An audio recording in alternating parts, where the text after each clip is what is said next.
Chocolate bar given to troops during the Boer War is discovered immaculate. A chocolate bar has become known 121 years after it was given to support troops' confidence during the Boer War. The treat, still in its unique tin, was dispatched by Queen Victoria in 1900.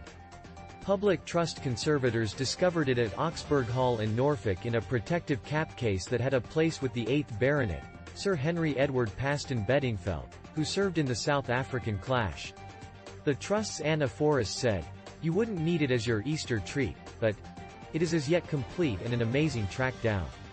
The Second Boer War, or South African War, was battled between the British Empire and two free Boer states over the empire's impact in South Africa. It started in 1899 and kept going 3 years.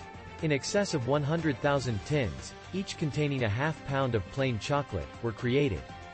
It was expected that each trooper and official would get a case with the engraving, South Africa 1900, and, "I wish you a glad new year," in the Queen's penmanship. Sovereign Victoria appointed the country's 3 head chocolate makers, Cadbury, Fry and Rowntree, to attempt the request. As radical Quakers that went against the conflict, each of the 3 makers would not acknowledge installment for the request and initially gave the chocolate in unbranded tins. Notwithstanding, the Queen demanded the soldiers realized they were getting British chocolate and the organizations withdrew, denoting a few bars. The actual tins were rarely marked. It is indistinct which of the 3 producers made the chocolate found at Oxburgh. By the turn of the century, Henry was a major in the civilian army of the King's Liverpool Regiment and battled in the Boer War, said Ms Forrest. He was as yet in South Africa when his dad passed on in 1902, which is the point at which he got back to England and to Oxburgh Hall, matured 42. We know his re-visitation of Oxburgh was referenced in family diaries. It said that one evening while in his tent, Henry heard a lady crying, trailed by his dad's voice saying, "It's your mom, Henry. I'm kicking the bucket." Toward the beginning of the day he met the adjutant who recorded his story and dated it. However, it was 14 days before they got a wire affirming his dad's passing.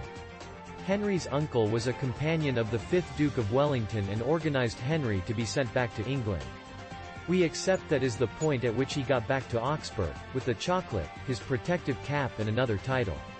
As a blessing from the Queen, numerous warriors saved their chocolate tins, with some posting them back home for care.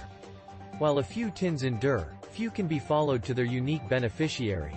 Less actually contain the chocolate over 120 years after the fact.